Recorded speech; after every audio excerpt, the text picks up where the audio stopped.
welcome. Bienvenidos a todos. And I am Dr. Jamie Yates, and I teach in the Department of Sociology and Social Work, and I direct the Center for Justice and Reconciliation. So you'll see this brochure out there if you want to know more about what the Center for Justice and Reconciliation here at Point Loma is. I want to say a quick welcome to anyone who's come from off campus. Can you raise your hand if you live off campus or if you're visiting from off campus? Oh, very cool, very cool. A good third of the room. So a special welcome to you. I want to say the Center for Justice and Reconciliation here, its mission is to study poverty and oppression and to teach Christian means of social engagement.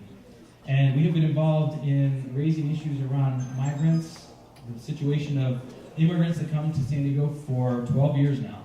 And our speaker tonight, I'm going to introduce in a little bit, has been a compadre, has been a friend and a co-worker in this work. A friend. We also play a little bit of tennis every now and then. Still haven't been able to get him out to the tennis courts out here at Point Loma yet. But the center, we do a number of different, we get students involved in a number of different social movements. And tonight, I've got a couple of interns that are going to come up here in just a second to tell you about the work we do called Welcome the Stranger, which is on racial justice and immigrant justice. We also work in human trafficking, so there's a very large student movement on the grow here if you want to be part of the abolition work that's being done through Point Loma. They call themselves Beauty for Ashes. There's also a significant amount of work being done on fair trade and worker justice.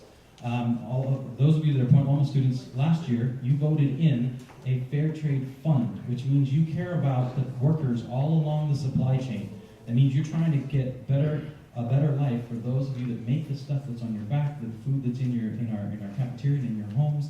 Really cool work that you as students have been doing. So there's a fair trade movement on campus as well. If you don't know about these things, we're going to send around the sign-up sheet, and you want to know about any of these things, you just sign up, give us your email, we'll contact you. The different interns that are working in these areas will contact you. But let me tell you a specific one. The Brewed Awakening series is a monthly series by the Center for Justice and Reconciliation that brings people from off campus to campus, people who are doing really interesting justice movement work. And it's on different themes throughout the year, and oftentimes the themes will overlap with the kind of things that you can get involved in. So we'll be talking about ways that you can get involved tonight, not just learn more about the issues. So if you're interested in learning more or getting directly involved, then please sign up here. But now let me bring up Cristina Marcial and Adrian Calderon right here. Show me working with Welcome to Strangers, everything that's all about. Hello. My name is Cristina Marcial. I'm a political science major here at Point Loma.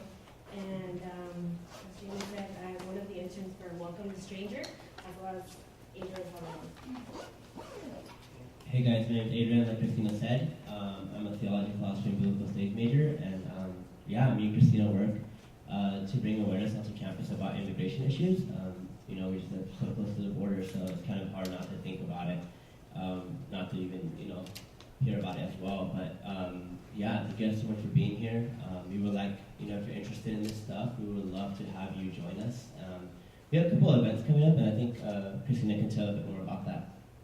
So we have the Posada Sin Cortes that will be taking place December 14th on Saturday.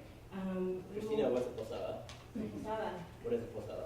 So we're going to come together during the Christmas holiday and kind of like share that communion with where we go to the border, Friendship Park, and then there's like another group of people on the other side of the border, and then we're on the other side.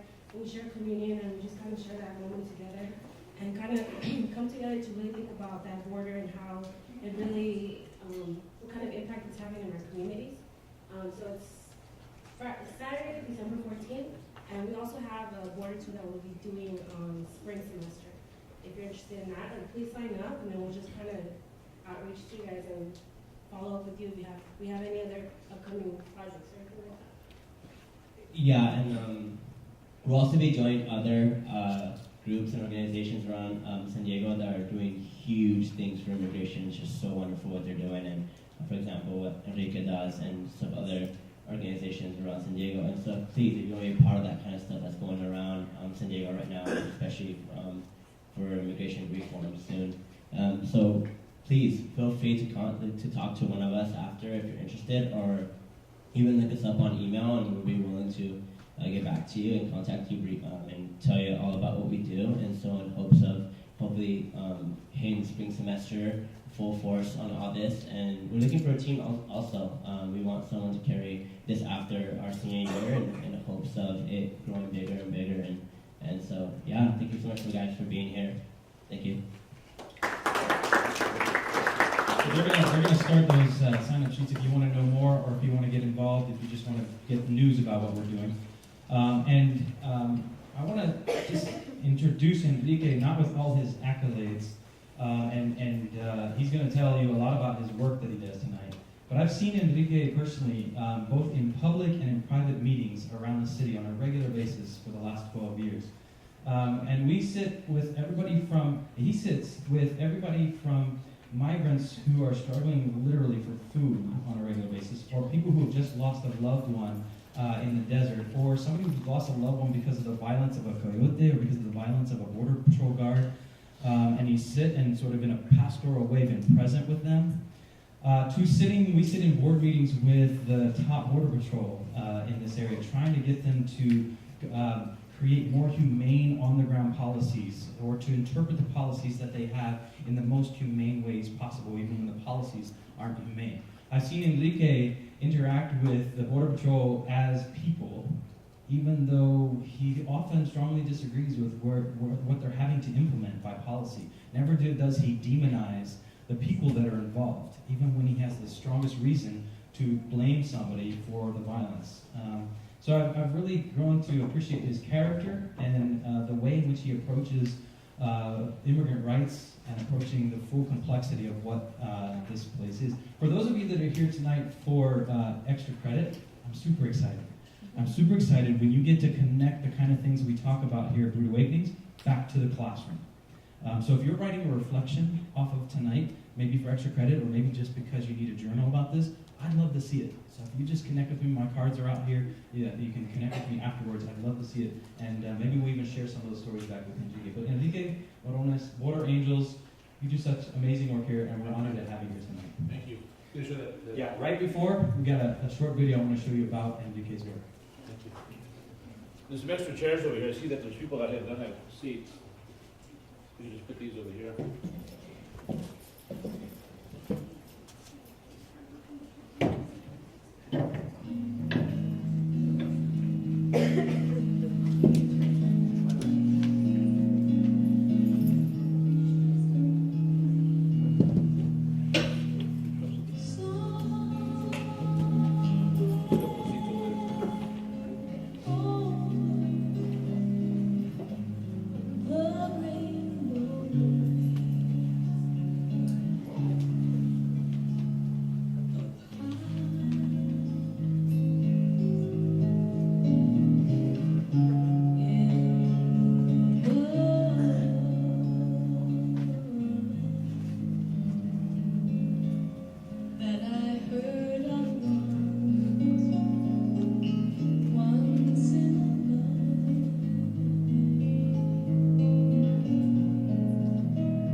noches, everybody. Glad to be here on your campus. I was here not too long ago. I can't remember why I was here. But I've come here a couple of times. This is the first time I have a chance to lecture with all of you. And I'm delighted to be with you and to tell Reverend Jamie that he's a great tennis player, by the way. And we get to play tennis. So he kind of gives me lessons every once in a while. But I'm delighted to be here. And the theme of the Border Angels this year is children. And that's why we showed that video. And our campaign this year reminds us that a society is judged on how we treat our children. And I can almost guarantee that there's nobody in this room, there might be one or two, but I doubt it, that are 100% indigenous people. Most of you, your forefathers, your foremothers, came from other parts of the world. Some of us who are already here, those of us that are Mexican like me, my dad, who passed away just a few months ago, was Aztec Indian, so he's been here, his roots, 8,000 years. On my mom's side, she's from Mexico, and they came to the United States a long time ago, and then there was the invasion of the United States to Mexico and lost their lands and so forth. So some of us are indigenous to this land, but most of you come from European backgrounds. And most of you, when your forefathers and foremothers came, had a statue that welcomed you. Give me your poor, your tired, your huddled masses. Those of us that come from south of the border don't have that statue. We have a wall. And you saw a lot of pictures of that wall right now. That's Friendship Park, where the Posada Sin Fronteras will be taking place at the end of the year, on December 14th. And the Reverend here, he heads up the committee to do that event. We've been doing that event for 20 years now. It was started by a young man named Roberto Martinez, who was the icon of human rights along the border. He passed away 3 years ago. He was my best friend, and he's gotten together with people on both sides of the border to promote the fact that love has no borders. And I went to the University of San Diego. I went to Catholic schools all my life, born and raised in San Diego. I'm very proud of my Mexican roots and also proud to be a U.S. citizen, so I have dual nationality. I have 2 passports. And I spend a lot of time in Mexico. I'm flying to Mexico early tomorrow morning at 6 o'clock in the morning. We're going to some of the areas that were devastated by the recent floods. So I'll be gone for the next 3 days. Come back Friday, and then we get ready for our big dinner. You saw the flyer at the end there. And that event that was shown there at the end was an event that was on Children's Day. In Latin America, we celebrate Children's Day every April 30th. And this year, April 30th was on a Tuesday. So on April 28th, we did a big celebration at Friendship Park. And the idea is just to promote love. You know, have kids be able to see each other and promote love. We give them toys. All children like toys, etc. But this year, when I went there, also this young man came running up to me and he goes, "Aren't you Enrique Morones?" And I go, "Yeah." And he goes, "You know, my family's on the other side. I'd like to see them. I heard the Friendship Park is right here." I go, "Follow us in." So he gets in his car and he drives in. And all of a sudden I'm there and I'm getting ready for the door to open. For the first time in the history of Friendship Park, thanks to a couple of friends of ours, we were able to get the door open between San Diego and Tijuana. The first time. And this woman says, "That man that you were talking to, he's never hugged his daughter." I go, "What?" Because that man, Luis, he's never hugged his daughter, his 5-year-old daughter, Jimena. So I said, "Well, he'll hug her today." So what happened was, you saw that moment with the Border Patrol agent, they're opening up the door, and the former mayor and the first lady and all that. So as I walked through there, I said, "Luis, come over here." And as Luis came over, he's a young man, 27, 28 years old, his daughter couldn't stand it anymore, and she ran into his arms. And for 2 minutes, they were able to hug for the first time. That's something that every father should be able to hug their daughter, their son. It should be just a basic human right that people are allowed to do. So that movie is very touching. I get very emotional when I see it, although I've seen it hundreds of times, because it is a very powerful video. Border Angels, we're a faith-based group. I started the group back in 1986. And the reason it started was a friend of mine from the great country of El Salvador, she said, "Enrique, oftentimes you're collecting things and taking them down to some of the needier people in Tijuana. That's really great, but how about the needy people in San Diego?" And I said, "Well, I live in one of those needy neighborhoods. I live in a working class neighborhood, Golden Hill, if you're familiar with it." And she says, "Well, Yolanda, I live in a wealthy neighborhood. I live in Carlsbad. And there's migrants that live there too." This is 1986. "But they live in the canyons." And I go, "What do you mean they live in the canyons?" She goes, "Yeah, they live outdoors." So I said, "Oh, I'd really like to see that." So I drove up to Carlsbad, and sure enough, there was people living in the canyons. And I said, how could the most powerful economy in the history of the earth allow people to live in these conditions? Thanks to these people, we have our food, they take care of our kids, they build our homes. We all know who they are. And I said, we gotta do something about this. So that's when I started going to those canyons back in 1986. And just ministering to them a little bit, talking to them a little bit about, are their rights being protected, are they receiving health care, things like that. Then I moved away for the only time in my life from San Diego. I moved up to Los Angeles. And in the early 90s, there was a lot of racial tension in Los Angeles. Unfortunately, there's still a lot of racial tension, not only in the United States, but everywhere. But in this particular case, a lot of the law enforcement people were profiling people and pulling over people of color, people like me. I go visit my girlfriend in the San Fernando Valley, I'd be driving back, I'd get pulled over because there was a lot of freeway shootings going on. Well, this one young man was pulled over, a young African-American man, and he was almost beat to death by the Los Angeles Police Department. That was not the unusual thing. The unusual thing was that it was caught on film. Because back in the early 90s, there weren't cell phones. As a matter of fact, they barely had video cameras. And this guy was testing out his video camera, and he caught what happened to Rodney King, something you all remember from the news channels and so forth. So when they had that event in Los Angeles, which was a terrible tragedy, myself and two other people got together, and we created a big event in Los Angeles called Reencuentro, to kind of re-encounter our roots. Because all of us are of the same race, the human race. And it's important that we treat people with dignity and respect, and it's still not happening today. So we do this huge event, and at that event, we're going to honor one of my personal heroes, and the hero of some of you here in this room, but he passed away. He passed away just a couple of months before the event. So his wife goes, are you still going to honor my husband? I go, absolutely. Cesar Chavez is a big hero to many of us. We're going to honor him. And we're going to bring this event together, especially for the communities of South Central LA, which at that time were predominantly Korean, African American, Latino, and Anglo. So we have this huge event. And this woman comes up to me and she says, this is Chavez, and then Chavez told me that you guys are good friends, and that you have this program of going to the canyons in San Diego. How come I've never heard of it? And I said, I just want to do the right thing. People don't need to know about it. And she said, that's very noble, but my husband was like that, but because of who he is, he was out on the front lines. And I could see that passion in you. My husband's life was taken from him because of what he was doing and so forth. And she said, are you thinking of moving back down to San Diego? And I said, I am, and I will. So I moved back down to San Diego in 1994. That woman that was talking to me was Ethel Kennedy. We all know she was the wife of Bobby Kennedy, who was assassinated when two great heroes were assassinated in 1968, Martin Luther King and Bobby Kennedy. And of course, Bobby Kennedy's brother, President Kennedy, in 1963. So I moved back down to San Diego in 1994. And what's happening in 1994? In 1994, there were several things happening that greatly impact what's happening today in immigration. In 1994, first of all, there was a proposition that was being advocated for here in California by the former mayor of San Diego, Pete Wilson, who was now the governor. And that was Proposition 187. And Proposition 187 would deny the children of undocumented people the right to go to a school or receive health care. I'm not talking about college-age people like yourselves. I'm talking about grammar school kids, like the kids you saw in the video. What fault is it of the kids that their parents brought them across the border? All of you, almost all of you, come from different parts of the world. Your great-grandparents, your great-grandmothers, etc. Some people were brought here by force. But some people were brought here because they wanted to have a better life for you. That has not changed. That has not changed. So what happens is Proposition 187, the children are not allowed to go to school or receive health care. A society is judged on how we treat our children. Shame on us for having that proposition.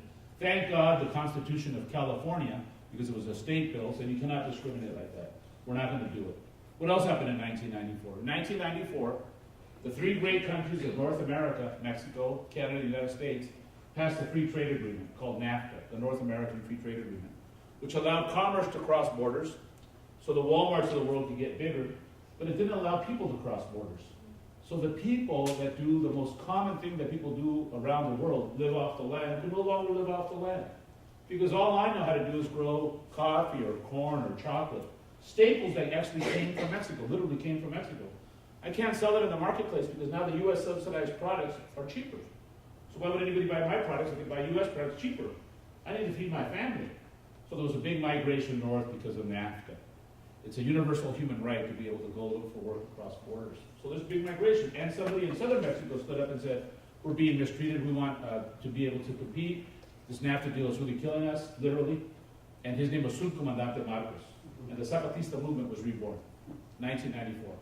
And the fourth thing that happened in 1994, 187, NAFTA, the Zapatistas, the United States, this great country, which in the previous decade had said, Mr. Gorbachev, tear down this wall.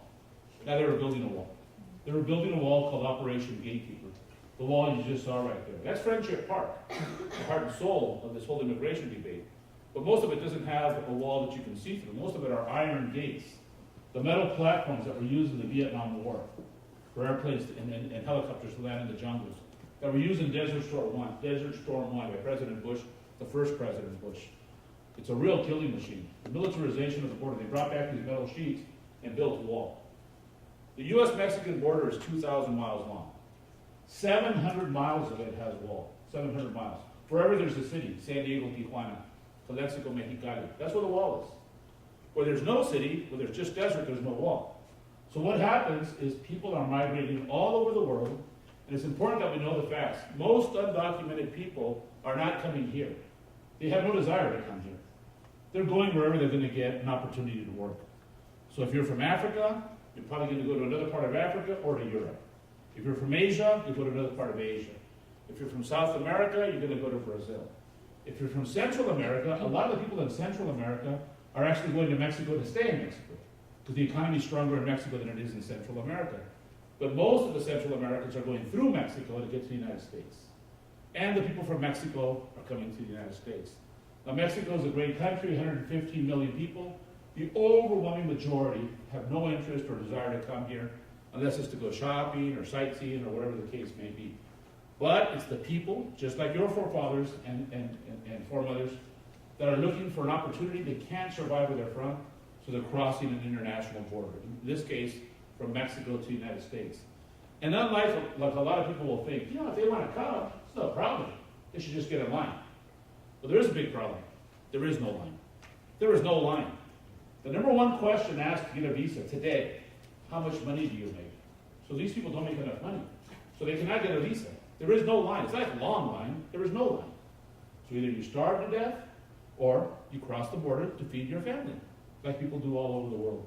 So Border Angels shifted its focus from going to the canyons, where we still go. We set up a little chapel with other people in those canyons in North County, to going to the desert to place water. We started doing that right around 1996. In 1996, I used to be a professional baseball back then.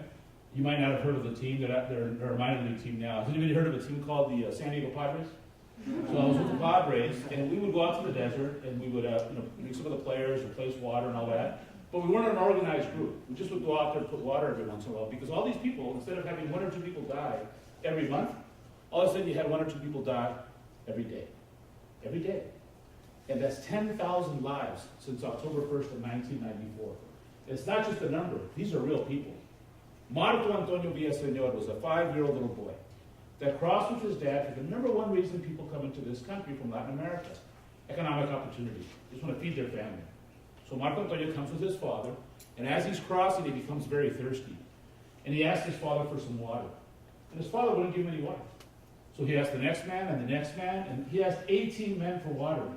Neither of the 18 men would give the little boy water. And why wouldn't they give him water? They were already dead. Father was dead, the 17 other men were dead, and Marco Antonio Villaseñor also died. 19 human beings perished in Victoria, Texas in the spring of 2003. But it's not only little boys and men, it's also women, because the number 2 reason people come is family reunification, another universal human right. I want to be with my wife, my son, etc. Lucrecia Dominguez wanted to be with her husband. Her husband had come a couple of years before. He couldn't get a visa. He made it into the United States. He was working, the reason they come. So she says, I want to be with my husband. I want to bring my 2 kids with me. Her 2 kids were Jesus, a 15-year-old little boy, and Nora, a 7-year-old girl. So the next day she shows up, and the smuggler says, I told you not to bring the kids. The kids are going to slow us down, and the border crew might catch us. But she says, my whole purpose is family reunification. I'm not going to leave the kids behind. So they cross, and the smuggler says, they're slowing us down, and he abandons them. He crosses with the rest of the adults. Lucrecia is by herself, with her 2 children. Lucrecia Dominguez literally dies in the arms of Jesus, her 15-year-old son, Jesus. You have brothers and sisters this age. Just imagine your mom dying in the arms of your brother or your sister at that age, in the middle of nowhere, in the middle of the desert. This is happening every day. 10,000 human beings. So Border Angels started putting water out in the desert in 1996.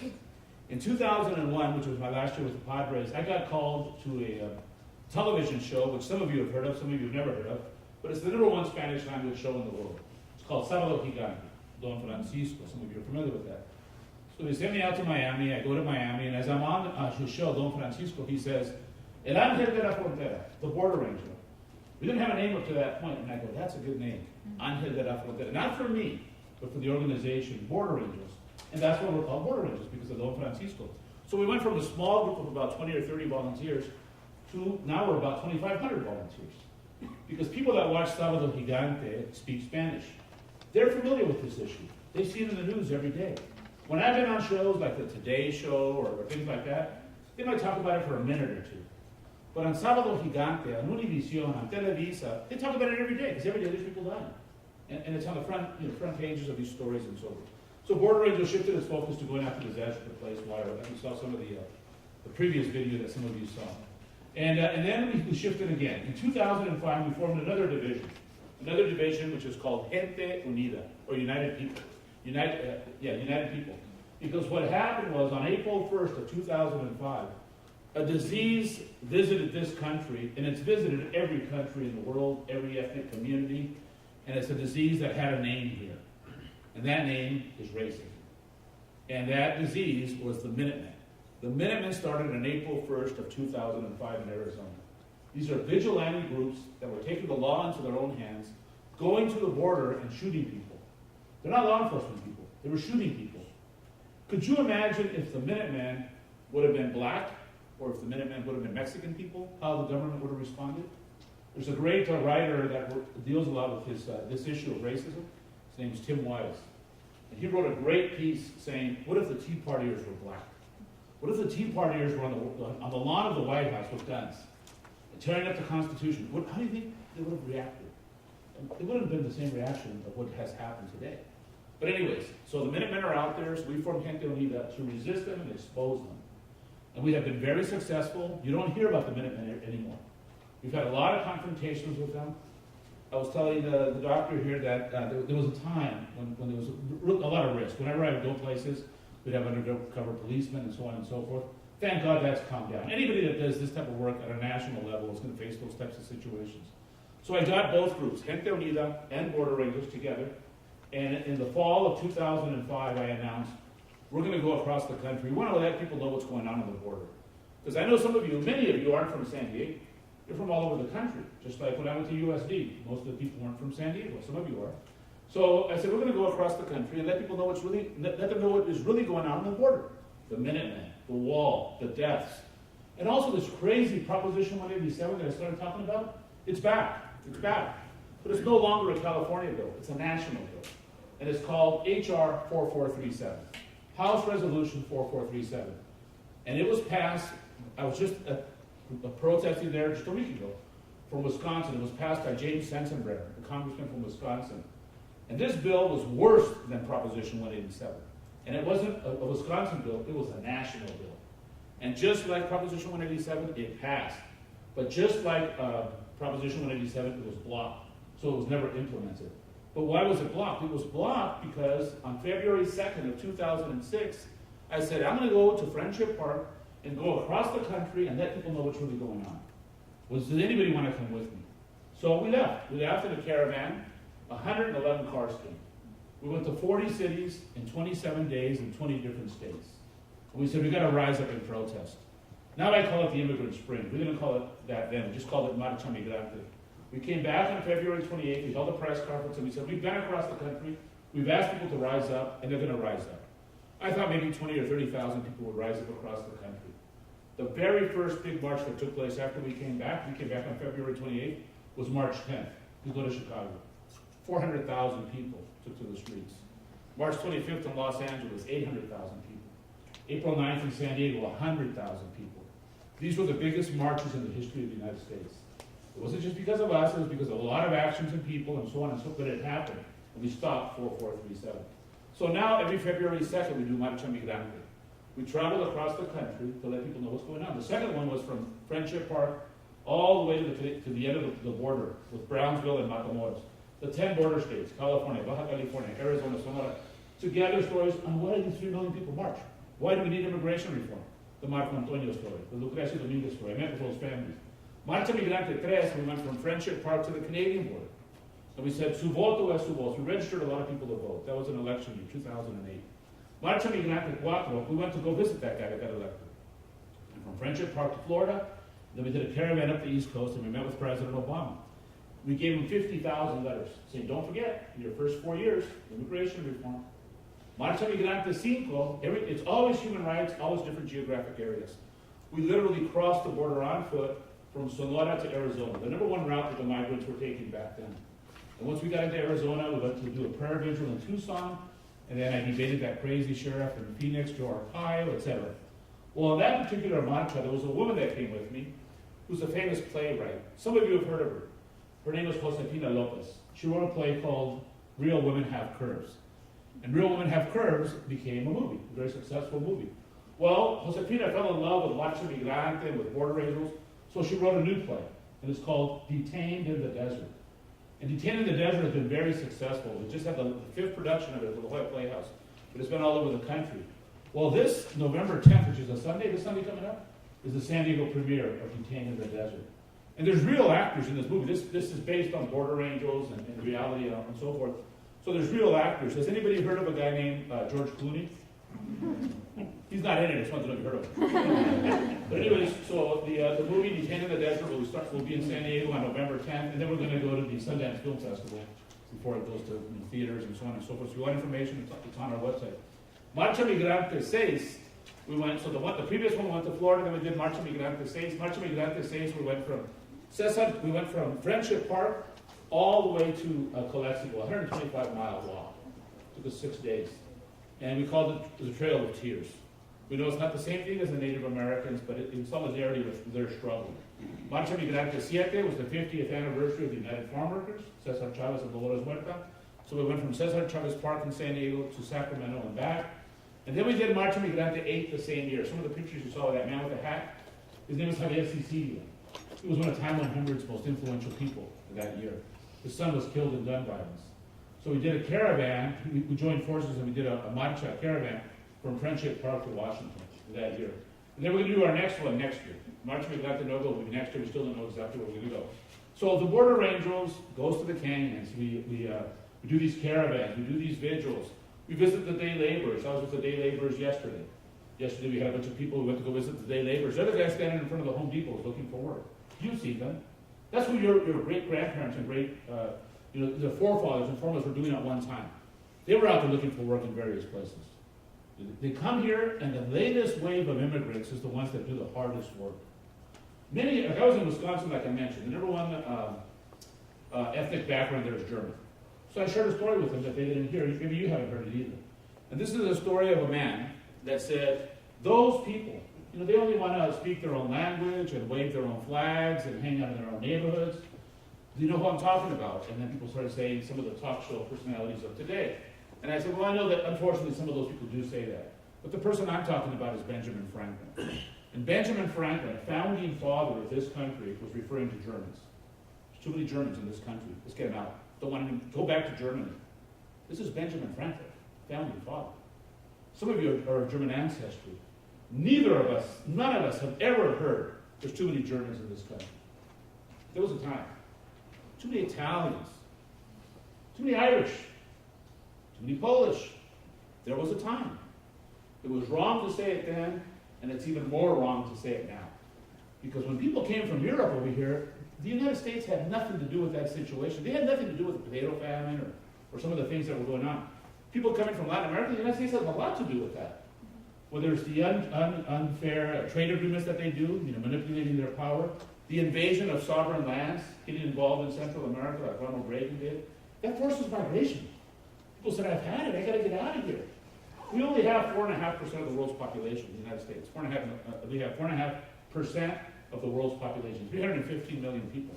Yet, this country consumes 35% of the world's natural resources. Is that fair to the rest of the world? Only 4.5%. We consume more than half of the world's illegal drugs. Yet we like to blame Bolivia, Colombia, Peru, Mexico for those problems. It's a demand problem.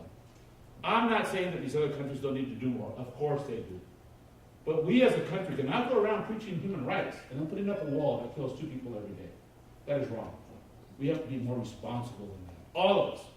All the countries in the world. So Border Rangers is very active on all of these issues. We go around and we do debates. Like I said, I debated Joe Arpaio. I had been in Wisconsin a few months earlier, and I debated this guy named Dan Stein, whom you've never heard of. But Dan Stein is the president of an organization called the Federation of American Immigration Reform, which is classified by the Association of Churches, by the Southern Poverty Law Center, by the Anti-Defamation League, as it's a white supremacist group. So I'll go debate him. I go to the University of Wisconsin. That's where I was a couple of months ago. There's 1,000 students in the auditorium, so we go there to debate. As I walk in, and there's not that many Latino students. There's not that many students of color, by the way. So as I walk in, 30% of the room is already with me. They're supporters and so on and so forth. 10% of the room are with Dan Stein. They're supporters of Dan Stein. 60% of the people, 600 students, are with no one. They're with no one. So we debate, we go at it, and so forth. And after the debate, and we've debated about 15 or 20 times, each time after the debate, 80% of the room is now with me, 800 students. He still has 100 students that are with him, 10%, and there's 10% that still hasn't made up their mind. That's kind of how the country is. That's kind of how the country is today. But not only do I do that with the Federation of American Immigration Reform, I also come out on these shows, like I'm sure you've heard of the O'Reilly Factor, some of you have heard of that. So I'll come out on that show. And people go, why would you even go on this show? And I say, because there are some people that watch that realize that there's Fox and there's facts. And so I go on there, and I'll go at it with Bill O'Reilly, and so forth. Because some of these people do a lot of that for show, like Bill O'Reilly. He doesn't believe a lot of the things that he's saying. Some people do believe it, like Lou Dobbs. We were able to get Lou Dobbs fired from CNN. Because he's on CNN. It's kind of middle of the road. So, Lou Dobbs, you belong on Fox. That's where he is now. Now he's on Fox. But anyways, so we try to expose these issues. On the back of your brochure, we have a section called Myths. Myths versus realities. All of your communities, regardless of where you're from, you've been at the bottom end of these racial profiling and these attacks. Let's talk about my community right now. They don't pay taxes. You've all heard that. They don't pay taxes. When was the last time any of you went to a store, and the person, right here in Point Loma, the person in front of you is speaking Spanish? So the clerk says, oh, I noticed you're speaking Spanish. Are you documented or undocumented? Because if you're undocumented, you don't have to pay taxes. Of course you pay taxes. Sales tax, property tax, rent tax, gas tax. Social Security, $7 billion a year. Just Social Security. Because as an undocumented person, you can go to the Social Security office. They won't give you a Social Security card, but they'll give you an identification tax number. So when you're paid at that restaurant, you're the cook in the restaurant, they'll take up that Social Security from your check. And you're never going to get that money. We are going to get that money. All of us that are in the U.S., we're going to get the money when we retire, right?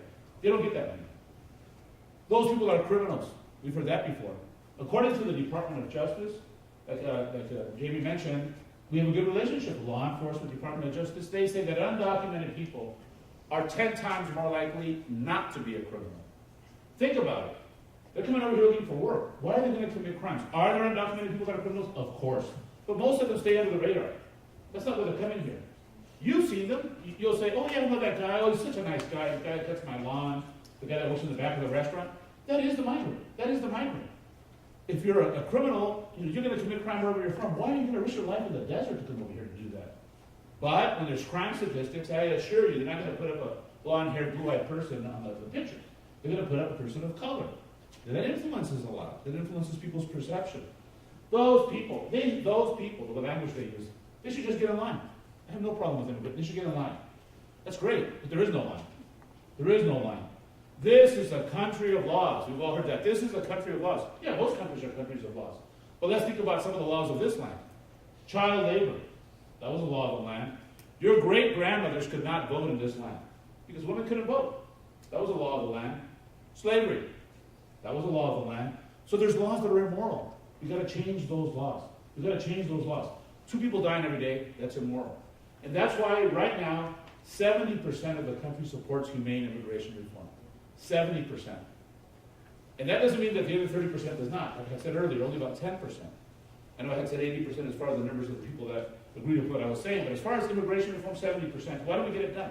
Well, we see what the mess is in Congress right now. And people are looking after their own interests instead of the interests of the entire country. It's going to happen. It's not going to happen under President Obama. What's being proposed right now is not healthy. Right now what happened is I had an opportunity to speak to the president about 3 months ago. And we talked about, it was about 10 of us talking to the president, and he said it's going to take a turn for the worse. The immigration bill, before it gets out of the Senate, it's going to take a turn for the worse. What are you talking about? And all of a sudden it came out like 2 weeks later. The Senate changed their immigration bill and said, we want to double the size of the wall, and we want to double the size of the Border Patrol. And some of us said, absolutely not.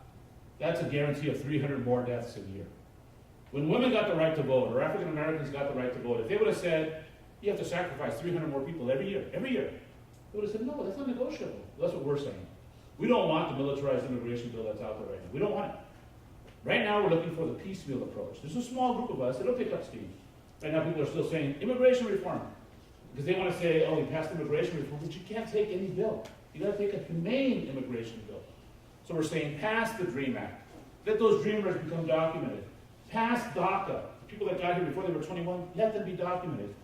This is the most powerful state in the union, California. We're the 8th most powerful economy in the world, California. What's the number 1 industry in this state? Agriculture. 80% of the workers are undocumented. Let them be documented.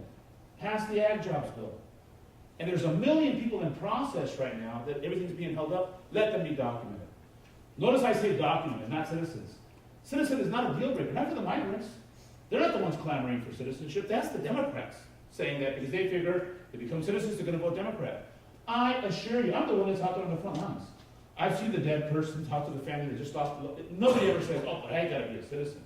They just want to be documented. They just want to be documented. Eventually, they might become citizens. They go through the process. Eventually. But that's not something that they're that interested in right now. They just want to be documented. And you said, Mr. President, you got to stop the deportations.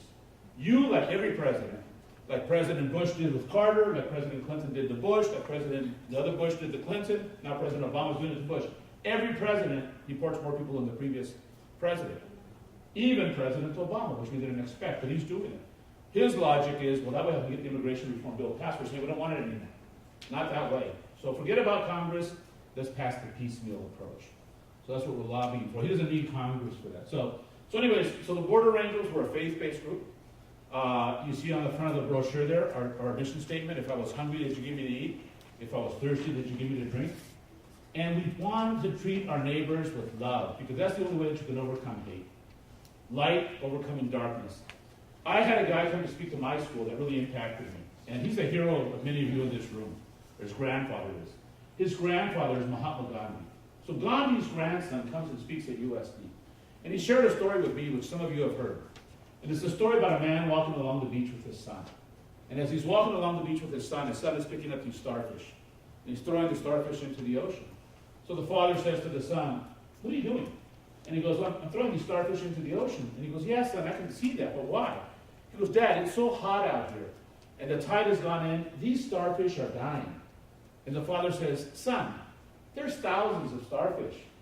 What you do doesn't make any difference. And the little boy picks up a starfish and he shows it to his father and he says, it'll make a difference to this one. The power of one. The power of one. Had that starfish been a person and been there with Marco Antonio Villaseñor or Lucrecia Dominguez, maybe they don't die. Had that starfish been with Luis Ramirez, a young man who was walking down the streets of Shenandoah, Pennsylvania, minding his own business, the mother of his children's white, he's Mexican, and these 3 good white kids, according to the paper, they beat him to death, yelling all these racial epithets. They beat him to death, the police knew who it was, and let them go. They murdered this young man. So we went there, we did a prayer vigil for Luis Ramirez and his family, and after that prayer vigil, we went to Long Island, New York, because the very next month, after the event with Luis, there was another young man killed. He was kicked to death. Marcelo Lucero. They wanted to have a bean or a blue party, find a Mexican and kick him to death. They found a young man, and they kicked him to death. He wasn't Mexican, he was from Ecuador. So we did a prayer vigil there. And after the prayer vigil, I said, now let's pray for the perpetrators of the crime. Why would you want to pray for them? Because they're God's children too. They weren't born that way. Something happened in their lives to fill them with so much hate. And we've got to practice what we preach. We've got to practice what we preach. And I'm just as guilty, more guilty than the next person, of not doing that. So the Border Angels, we bring awareness to these issues. The movie with Josefina Lopez is a real movie that we gave you here on Sunday. We've been in other movies. We're in a movie with Sharon Stone. We're in a movie with a young man, comes out with Amy Goodman, who wrote a book called Harvest of Empire, Juan Gonzalez. That's already come out. And it deals with these issues. I see several books. We have a book called The Power of One, the Border Angel story. to let people know the stories of what is really taking place. Because if we don't know what's happening, if we don't know our history, we're going to repeat it or ignore it. Because many of you, or many people in the country, all over the world, they don't want to talk about these issues. You have three choices every day. You'll see that person, I've done this many times. I'll see that person down the street who I know is going to ask me for money. We've all seen him. And I know you've all done the same thing I've done. You pretend you don't see the person, you walk across the street, you pretend you're busy or whatever. I've done that. You try to avoid the situation by ignoring it. Or you say, that person deserves to be in that situation. And you might even make a comment, go get a job, or whatever the case may be. Or you'll say, I want to do the right thing. I want to change that. I want to change that. Well, that's what happened to me that day in November of 1986 when I was in the canyons. When I saw those people, I go, I want to do something about this. So I thought what I was going to do was going to last maybe a few months, maybe a year or two. 27 years later. And the Border Angels, continues to grow. We just had our big Day of the Dead celebration, that just happened a couple of days ago. We have the Posada Sin Fronteras, which was started by Roberto Martinez. Roberto Martinez was the icon of human rights along the border. So it's the celebration that you've all heard of. Joseph and Mary looking for a place to give birth to Jesus. You all know the story. No room at the inn. And all of a sudden, welcome. There is room at the inn. So we have songs and celebration. It's a beautiful ceremony. And there's people on both sides of the border. Both sides of the border. That join in. It's going to be December 14th, as was mentioned, so we encourage you to participate with us. You have the brochure that has our website. A lot of the events that we are participating in, we don't have Posadas in there just yet, but we have more recent events or closer to the events that are coming out on the website, whether it's borderangels.org or borderangelsoutreach.org. We have a lot of events. But I wanted to open it up for questions. I want to give you one last story before I take questions. So after I heard that story about the starfish, I'm out in the desert, and I'm with another volunteer. We're driving along, and all of a sudden in the distance, I see this guy walking, stumbling along that needs water. So I pull over, and we both go running over to him to give him water. And as we're approaching him, we realize that there's two people. He's carrying somebody on his back. Remember, I had just heard the starfish story. So we lay him down underneath some trees, give him water. I pick up the other guy. I'm about to take him to the hospital in Calexico because he's about to die. I figure he's got 10 minutes and he's going to die. And the other guy's begging me, no, the Border Patrol. And I'm going, you can't let this guy die. Forget about the Border Patrol. This guy's got to live. Then we'll deal with other issues. But I thought, well, I want to give him about 30 seconds to see how he responds to the water. So he started responding quite a bit, incredibly. So I stayed with me and my friend. We stayed with these guys for about 3.5, 4 hours. And then we moved on. We went to put more water. Because, and it's not like you're tracing these guys, find out what happens with them. They were in a much better situation, and we wish them, God bless you, that type of thing. Well, 2 weeks later, I get a call at Qualcomm. That's where the Padres used to play back then. So I get a call at Qualcomm, and it's a young man. And he goes, sir, you don't know me, but my name is Francisco. And 2 weeks ago, my dad told me you saved his life in the Imperial Valley. And I go, where are you calling me from? He goes, Los Angeles. We live in LA. My grandmother died. My dad went to bury her. He's the only breadwinner. And I go, how's your dad doing? Oh, he's fine. And I go, how about your dad's friend? And he goes, what friend? If your dad didn't tell you, your dad was carrying somebody on his back. He goes, he didn't say anything about that. Man, this Francisco guy, I could never be like that. I mean, to do all of that, and then I would have told my son, oh, you should have seen what I did, and I helped this, or whatever. This guy didn't say anything about it. And I thought, wow, well, God bless you. And then 2 weeks later, I get another call. And it was Pedro, the son of the man on the back. And he was calling me from Chicago. The same thing. We made it, thank you, and so on and so forth. And they both said, I remember Francisco and Pedro, the men that I met in the desert, they both said, how can we help you? Here we got a little bit of money. I go, no, we don't want your money. Just help somebody someday. That's what it's all about. And here's a university that you're at. That's all about faith. And we got to practice that faith, not only when we're in the classroom or we're in a religious course or whatever, but we're out there in the street when nobody's watching. And so forth. So I'll always remember that story about Francisco and Pedro. So when people say, Enrique, do you think Border Angels makes a difference? I would say, I don't know. But it sure made a difference to Francisco and Pedro. Because that person that's going to make that change in the world is that person you look at in the mirror every day. It's up to each one of us. And I know that some of you are here by choice, some of you are here because you want to get more grades or better grades or whatever the case. It doesn't matter. You're here. You're here. So even if you just think about it for a little bit, hopefully it'll change your heart a little bit or open your heart a little bit more like it did for me. When I was in school, when I was your age, I was in sports and stuff like that. It was until I went into those canyons and I saw that situation that lit that spark with me that now has become a flame for social justice and so forth. So I'm delighted to be with all of you, and hopefully we'll have some questions, and hopefully I'll have some answers. Thank you. Muchas gracias. Thank you.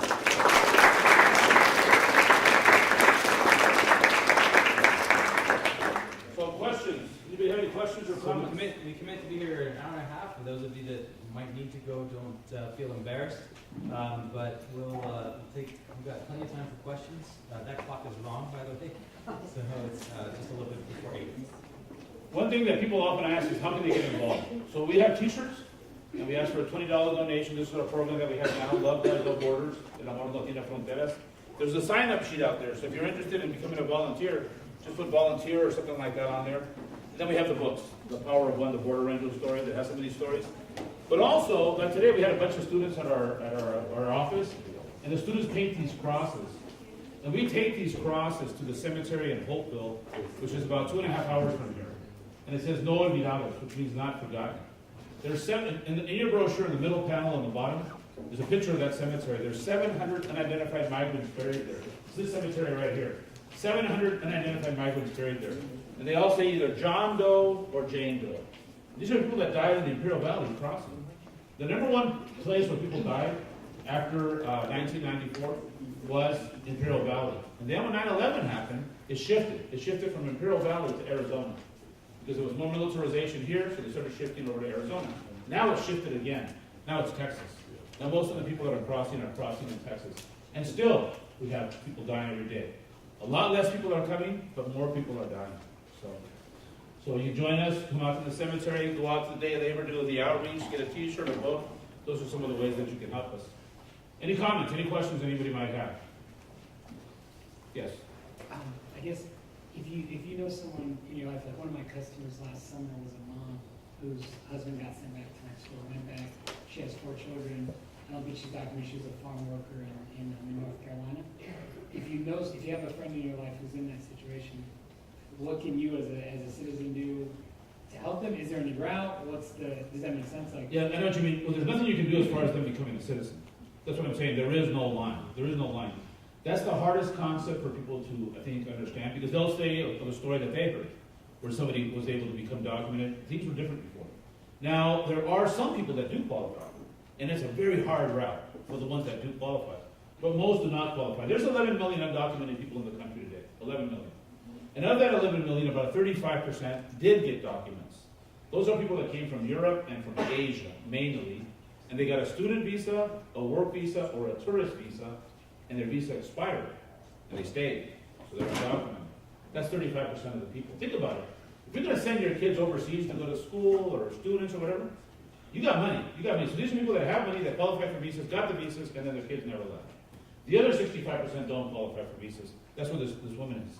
So if we do this bill that I'm proposing, and a few people, that's the ag jobs bill. So the people that work in agriculture, whether it's Madison, Wisconsin, where I was just at, or in North Carolina, or California, agriculture is a big business. That to become documented. Because this person that you're talking about, what she wants to be is documented. She wants to be documented so she can move around, not have to be worried about getting pulled over when she has a broken tail light and she just dropped her kids off at school, and all of a sudden she's deported. Never sees her kids again. That's what's happening right now. The society is judged on how we treat our children. And we're doing a terrible job. Now tomorrow I'm going to go to Mexico. And when I'm in Mexico, I'll be there for 3 days. When I'm in Mexico, I talk to Mexico about what they should be doing. So when I'm here, I talk about what we should be doing. But when I'm in Mexico or Guatemala or China or wherever, then I'll talk about what those countries should be doing. So don't get me wrong. It's not like, only. But we do have a big responsibility as a country. We are, people look up to this country. And we need to live up to that. And we're not doing it. We're not doing it. I think we're kind of going in that direction again, though. It's going to take some time. It doesn't happen overnight. But it's up to each one of us as individuals. So I think you just let them know about the organizations. If you want to email me, my email's on the brochure there. We know organizations in North Carolina. I've been to all of the states, and there's people out there that want to help. There's people out there that want to help. Like, for example, us, today, Tuesday, every Tuesday we have Immigration Tuesdays. We have free immigration attorneys at our office, every Tuesday, like today. So they'll be out there, undocumented people come there. I'm sorry you don't qualify, but however, you have these rights. Oh, you never got paid, and you worked in front of the Home Depot and didn't get paid. You're supposed to be paid. Let us handle that. Don't go there and collect the money from the guy. You might get in a fight, or call the police or whatever. So people have rights, and a lot of times they're too timid. When I was driving over here, there was a report on NPR. You all heard it, and it was about some of the women being abused, working in the fields. The owner of the land, sexually or psychologically, whatever abuses them, takes advantage of the situation, figuring there's a double thing there because we see this issue all the time. But in this case, they're worried that if I do complain, I'm going to get deported. So they keep it doing things like that. So social justice is social justice. Yes. I know you mentioned buying a t-shirt or buying a book, but like as far as the things you're trying to do through the legal system, are there things that we can do as far as writing letters or like writing letters to our Yes, senators? And absolutely. It's a great question, a great comment. That's the important thing. When we mobilized, so many of us mobilized the 3.5 million people in 2006. One of the things that we didn't do a very good job at was getting them to take action, because they took to the streets. That was great. We all saw it and all that. But they, we were trying. Some of us were saying we got to get them to call Congress and call the Senate, because what happened was the anti-immigrant groups, which are very small, but they're much better organized. So they'd have one person call 500 times. We'd have 500 people, and maybe they didn't call once out of those 500. So when you go to those offices in Washington, D.C., they track those calls. 8 people say no to this, only 1 person said yes, and they're saying, but you know that the entire country, the majority, they go, yeah, this is what's happening on these phone calls, and so forth. So it is important that we contact our elected officials and let them know how we feel. Hey, we want to have humane immigration reform. We want to pass this particular bill. It could be another bill. We want to pass this particular bill. Don't be silent, because I'll never forget, one of the Martin Luther King, one of my heroes, he said something that's always impacted me. He said, we'll always know those people that were for us. We're always going to know those people that were against us. But we're especially going to know those people that remained silent and didn't do anything. That's the people that we got to mobilize, because there's still people being silent. So if you're silent about these issues, it's kind of like you agree with what's going on. And if you really start talking to the person, go, oh, I really don't agree with it. Why don't you do something? Then, oh, well, nothing's going to change. So we've got to get away from that attitude. And that's why I have all my faith in you. Because when we have done these caravans across the country, we stay at young people's house. And they're not tainted like older people like me or my parents and so forth, who are pretty much set in their ways. Because you have access to information that nobody else has ever had. So you can make up your own minds, but you got to be able to hear both sides, have access to the information, meet the people, think of the personal experience. They're criminals. Oh, yeah, I know 4 or 5 people that are not admitted. They're so nice. They don't pay taxes. Well, I already gave you that story about paying taxes. And so on and so on. You start humanizing it. And the most important thing that I try to do with people, like I'm going to be in Kentucky in 2 weeks. And I'll say, and I'll find out about Kentucky, where the people came from originally. They don't relate to that. They don't relate to that. When I say, your forefathers and foremothers came, they were just looking for work. They were just trying to get away from a famine in Ireland. When the Irish came in the mid-1800s, the majority of them. And when they were coming, there was a potato famine going on in Ireland, right? So what happens? There's a statute. Well, give me a poor, tired, to huddle masses. It wasn't no legal versus illegal. So when people say, oh, they came legally, I go, there's really no other way to come. Because they just came. So there's no legal versus illegal. So they can't use that argument. They came legally, and they go, well, people today would like to come legally, but they don't have that option. So anyways, but in this case, if you wanted to be a citizen, they were welcome. The Irish were welcome, just like the Germans and everybody else. You wanted to be a citizen, it was a little different. They said, the men, if they want to be citizens, we're at war with Mexico right now. So we want you to join the army and fight Mexico. So some of the Irish men said, yeah, I want to be a citizen. I just don't want to be a resident. I'm going to join. They join the army, right? They go into Mexico. As soon as they go into Mexico, fighting for the United States, these newly arrived Irishmen, they said, hey, hold on a second. You just want to take their land. Under manifest destiny, that the United States had the God-given right to go in and take people's lands. That's what they did in Mexico. They go, we know all about that. England did that to us. We don't believe in that. We don't believe that's unjust what you're trying to do to Mexico. Not only that, this is in the mid-1800s. They said, Mexico, like Ireland, is a Catholic country. We're not fighting against fellow Catholics. They took off their uniforms and fought for Mexico. They put on Mexico. They fought for the Mexican. For Mexico, we've never forgotten that. So we have strong ties. Now, these are probably not the stories you hear in your history books here, but we have strong. As a matter of fact, in Arizona, they want to ban ethnic studies, African American studies, Native American. I go, are you gotta be kidding me? What do you mean you want to ban those studies? Because most of the kids, most of the kids here in California, for example, are people of color. So yeah, so it's important that so what you got to do to make change is call your elected officials, get out there, do these drives, or make phone calls, send faxes, get involved, and so forth. Yes. Can you briefly describe the difference in your message when you go to a different country? Sure. When I go to a different country, like let's say when I'm in Mexico. In Mexico, in my 55 years of life, we've gone from about the 50-50 economy to the 12th. So Mexico has improved dramatically economically. Mexico, there's been a 40% drop in unauthorized migrants coming from Mexico. There's not as many people coming from Mexico anymore to this country because there's more work in Mexico. And Mexico, like anywhere else, the people are proud to be from Mexico. They want to stay in their country, language, family, culture, food, etc. So when I go there, I go, well, we still have a lot of work to do. We still got to do a lot of work. We're moving in that direction. It takes time. When I was born, the United States had barely become the number one power in the world. And in 15 years, it no longer will be. You know, China will take over. There's nothing to fear. Mexico will keep on going up. Mexico might make it to 6th or 5th in the world economically and so forth. But what I tell them is the future of Mexico is in Mexico. And most people in Mexico realize that. That's why of the 115 million people, 95% of them go nowhere. They stay there. We hear about the people that have crossed, these undocumented people, because they're the ones looking for work. But I say, we've got to take care of our own. We've got to take care of our own in the sense that we've got to provide more work. Let's not have anybody leave the country. There's about 1.5 million Americans living in Mexico, for example. Right now, 1.5 million Americans living in Mexico. Some of them are undocumented. But they go down there for a different reason.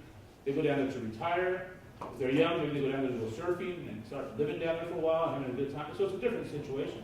But this is a worldwide situation, so I tell them, wherever I'm at, you know, the future is here. You know, let's create more programs so that the people can stay.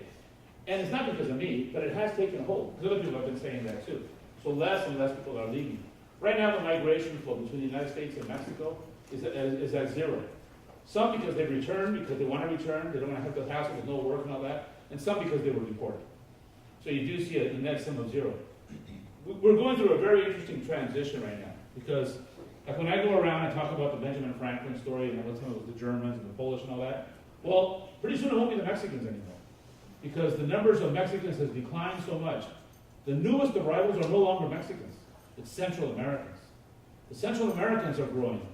They're not going to reach the numbers of the Mexicans because they're much smaller countries. But now the biggest surge in migration is actually from Central America. Now most of you, and including me, you cannot tell the difference between a person from Ecuador and a person from Mexico, right? Sometimes people have different accents and all that type of stuff. But if you don't speak Spanish, you're not even going to notice it even less. But they're all human beings. Let's all help each other and so on and so forth. So I do tell the people, whether I'm in Mexico or if I'm in China or if I'm saying, what can we do? What can we do? The United States does a lot of great things. And they've helped and done this and that. And there's a lot of things that they've done really only for their own interest. Well, let's us see what we can do to build bridges. Build bridges and not just pointing fingers. Because every country does that. Especially with this country. Because this is the world's power. This is the world's power. So let's work together because there's a lot of good people here that want to do the right thing. A lot of good people.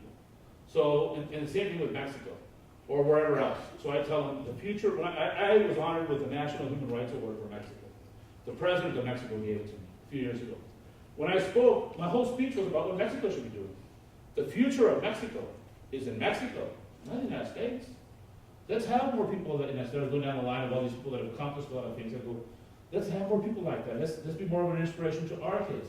Mexico, like most of the world, the population is young.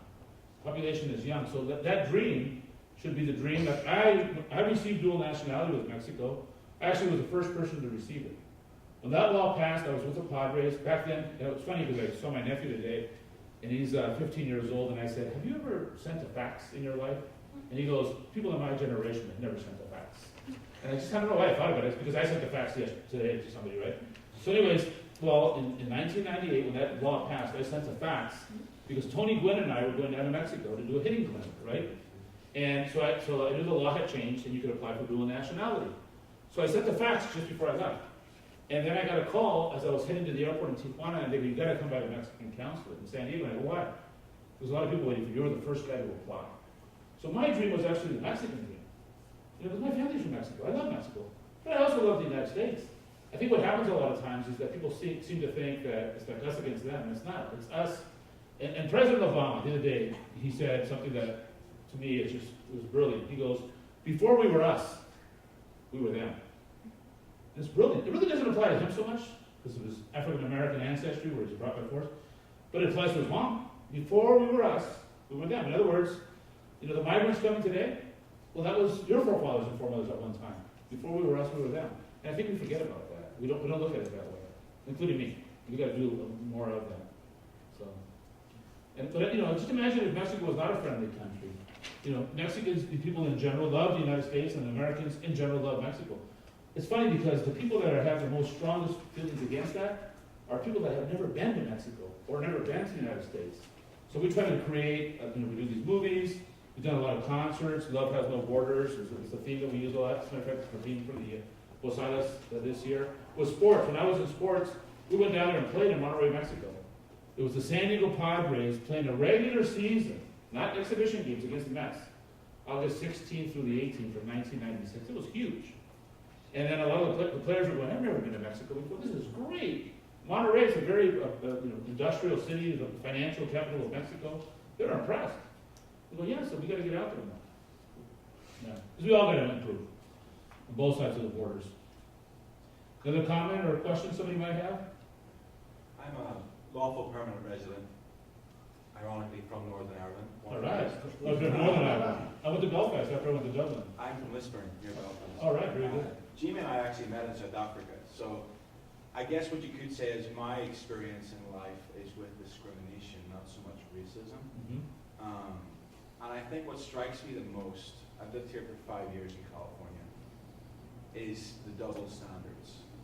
Like you were saying earlier, I mean, when I look at the European Union, the glimpse that I've had back home on recent visits is that people have resentment towards Polish and other. The Germans don't like the Turkish because they're coming in, they're taking our jobs, they're getting free healthcare, all that kind of stuff. Do you think, and this is just a really ignorant question, do you think there would ever be a day when perhaps on this side of the world there would be some kind of economic union? And there's some compromise involved in this, I realize that probably a lot of people wouldn't be willing to make. But is there a way that we could have some union? It just doesn't make, to me as a European, it doesn't make a lot of sense. I don't care about the euro, like one currency, that doesn't matter to me.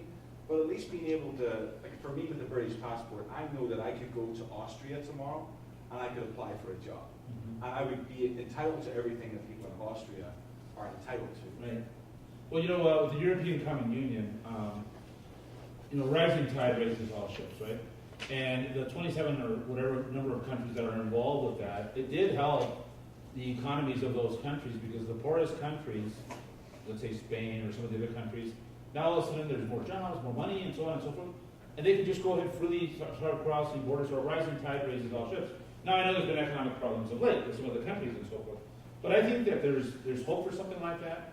But I see a bit of danger when it's regional like that, because then it can still be, instead of having the U.S. or England having these attitudes towards others, it's like this block of countries having these attitudes towards others. So I higher pay grade than me would have to, I don't know.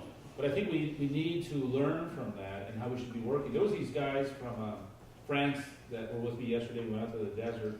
And this guy, he's an unbelievable guy. He started this fair trade company. He supplies Whole Foods with all their coffee and all this type of stuff. And he was telling me about how he's recently been married and now he lives in Thailand. He married a Thai woman and all this. And this guy was like super social justice, every single thing that he did. And he was even questioning, like, what was that shirt made? And I was going, it's kind of over the top, but I was going, that's a little too much for me. But I caught the drift, the gist of what he was saying. And I try to be more socially conscious in that sense. So I think we need more Nelson Mandelas and people like that can really bring the point home. And you can say, it was kind of hard to argue with that guy. Like, I'll never forget, I've made many mistakes in my life. I had this group from northern India, Punjabi students, right, that came out here. So we took them to Friendship Park. So I take them to Friendship Park, and it was just after the terrible tragedy that happened in Connecticut last year with the kids. So I said, we want to do a prayer vigil, and these are Punjabi Indians, so they're not Christians, but they understand, they know who we are. This is the third year they'd come out here. So we do a prayer vigil and a moment of silence, and then I read the 6 names of the Sikhs that had been killed. And they were stunned that I would know that. And I go, they were killed because they thought that the people that killed them thought they were Muslims. If they were Muslims, they shouldn't have killed them either. What's wrong with being Muslim? Nothing. So anyways, these Punjabi students, so I'm lecturing and all this, and then I said the story of the starfish, but before I said it, I said, so I'm going to say a story now about it. Like I said to you guys, somebody that's, I'm sure, a hero of you guys, and so on and so forth, thinking, well, they're Indian. They're really going to like Mahatma Gandhi. So after I said the story, they go, oh, that's a really great story. But I could tell that they didn't really like Mahatma Gandhi. Not that they didn't like him, but it's not that big a deal for them, right? And I thought, really?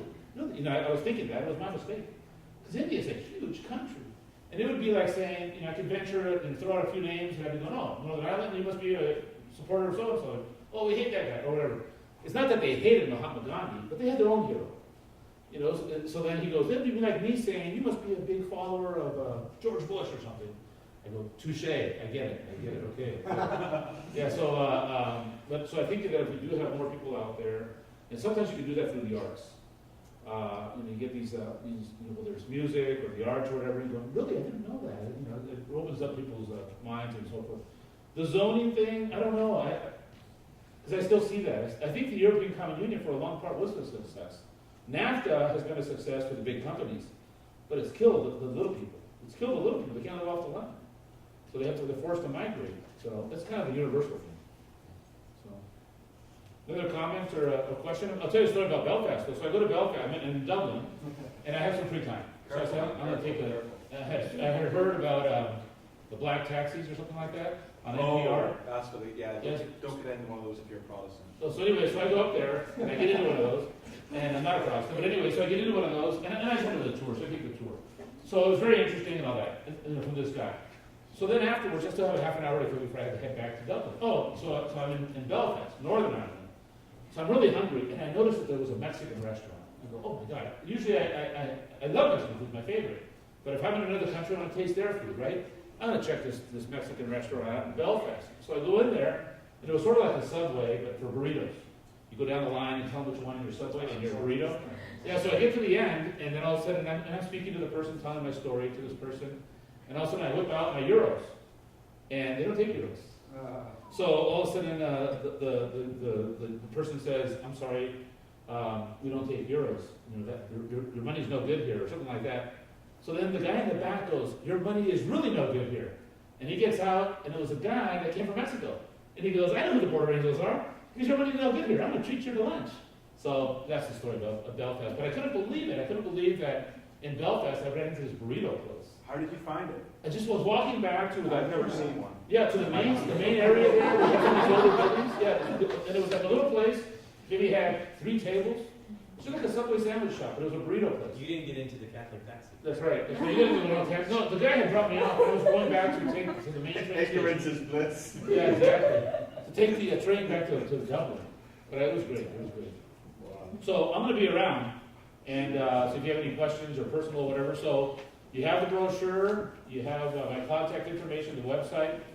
We'd love to have you join us. Come to Posadas on December 14th. Come with us when we go to the day labor, and we collect clothes and take it out to them directly. Come with us when we go to the desert. Come with us when we go to the cemetery and put crosses. There's lots of things that you can do. We do the Marcha Migrante February 2nd. We're going to be leaving again. Where we're going, we don't know. There's lots of things that we can do, and there's a lot of activities that I'm sure you will enjoy. Because faith without works is dead, and here's an opportunity to practice your faith. To practice your faith, get to know the migrants, get to know other students. We have these in-service groups that come from all over the country, universities from all over the country. You've seen some of them there, and other countries as well that do this type of work with us. So thank you all very much. Muchas gracias. I really appreciate the opportunity. Let's say thank you.